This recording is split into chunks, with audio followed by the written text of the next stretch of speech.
बहुत समय पहले किसी जंगल में टुन्नू और कालू नाम के दो भाई रहा करते थे। टुन्नू की पत्नी टुनटुनी चिड़िया बहुत ही सीधे और शांत स्वभाव की थी, लेकिन कालू की पत्नी टूनी बहुत ही मक्कार और कपटी थी। लंबी बीमारी के बाद टुन्नू की माँ की मौत हो जाती है। माँ घर में मरी पड़ी थी और टूनी जायदाद के लिए लड़ती है। सुन रहे टुन्नू, माँ जी खेत का बंटवारा किए बिना ही चल बसी, लेकिन तेरे भैया खेत का बंटवारा करना चाहते हैं। टूनी भाभी, आप ये क्या बोल रही हैं? अभी तक हम लोग एक साथ मिलकर फसल उगाते आए हैं, आगे भी हम दोनों भाई मिलकर खेती करेंगे। तब तक आप लोग कमेंट में बताएं 500 डिवाइडेड बाय 2 कितने होते हैं।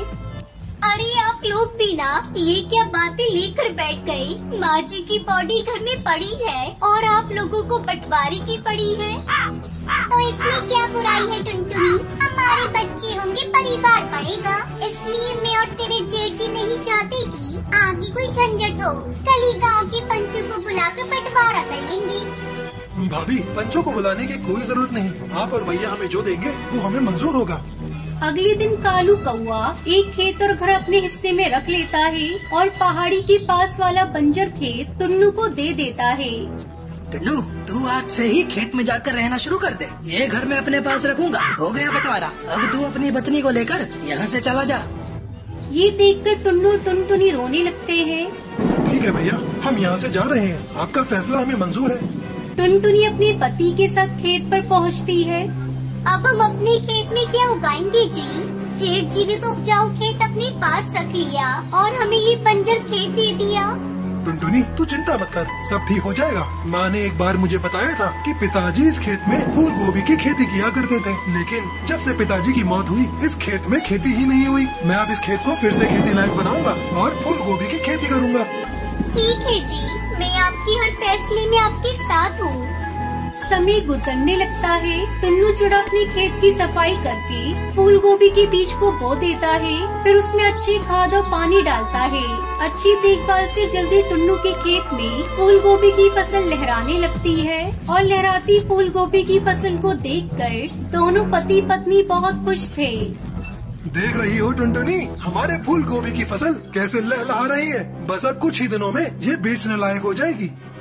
जल्दी वो दिन भी आ गया। टुन्नू चिड़ा फूल गोभी की फसल बाजार में बेच देता है और उससे मिले पैसों से वो अच्छी तरह अपनी जिंदगी बिताने लगते हैं। कुछ दिन इसी तरह गुजर गए।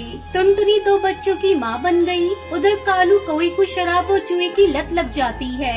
उसका घर और खेत सब बिक जाता है और वो गरीब हो जाते हैं। अब हम कहाँ जाएंगे जी? हम लोग तो घर से बेघर हो गए। हम दोनों ने टुन्नू और टुनटुनी के साथ बहुत बुरा किया। ये उसी की सजा मिली है हमें। अब तो हमारे पास कुछ भी नहीं बचा, ना घर ना खेत। अब हम लोग कहाँ जाएंगे, क्या खाएंगे? कुछ समझ में नहीं आ रहा है जी।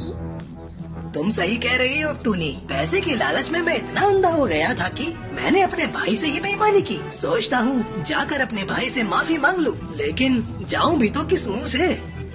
एक दिन टुन्नू चिड़ा अपनी पत्नी टुनटुनी के साथ बाजार जा रहा था, तभी उसकी नजरें भिखारी के जोड़े पर पड़ती है। अरे भैया भाभी, ये आप इस तरह रास्ते में भीख क्यों मांग रहे हैं? क्या बताऊं टुन्नू, मैंने तेरे साथ बेईमानी की थी। ये उसी की सजा भगवान ने मुझे दी है। तेरे जाने के बाद मुझे शराब और जुए की ऐसी लत लगी कि सारा घर बार उसी में बिक गया। दाने दाने को मोहताज हो गया था मेरे भाई। हर किसी का दरवाजा खटखटाया पर किसी ने मेरी मदद नहीं की। ऐसे में मैं क्या करता? भूखे पेट कितने दिनों तक जिंदा रहता? आखिर में मुझे भीख मांगनी पड़ी। टूनी चिड़िया के मुंह से तो कोई बात ही नहीं निकल रही थी। वो बहुत ही शर्मिंदा थी। भैया भाभी, मैं आप लोगों को इस तरह रास्ते पर भीख मांगते नहीं देख सकती। आप लोग हमारे साथ चले। हाँ भैया, टुनटुनी बिल्कुल सही कह रही है। हम दोनों भाई मिलकर फिर से पहले की तरह खेती करेंगे। टुन्नू अपने भाई और भाभी को लेकर अपने घर आता है और फिर से अपने भाई के साथ मिलकर फूल गोभी की खेती करके खुशी खुशी रहने लगता है।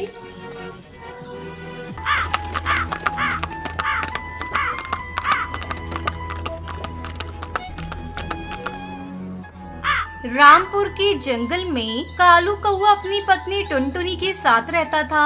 उसके 2 बच्चे थे, पिंकी चिड़िया, सुनहरी चिड़िया। कालू कौआ अपने खेत में तरह तरह की सब्जियां उगाया करता था। बाजार में जिस सब्जी की ज्यादा डिमांड होती, कालू उसी सब्जी की खेती करता।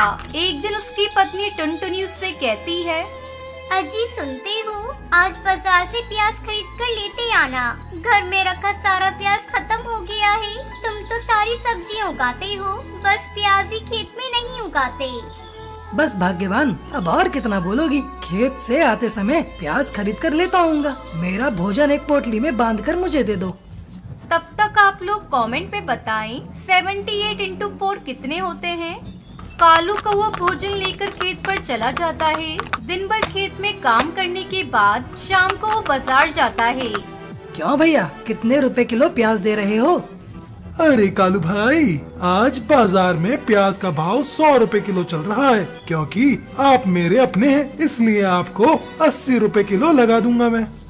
बाप रे बाप, ये प्याज कब से इतना महंगा हो गया? मुझे तो पता ही नहीं चला। ऐसा करो भैया, मुझे 1 किलो प्याज दे दो। बिना प्याज लिए घर गया तो मेरी पत्नी आज मुझे भोजन नहीं देगी।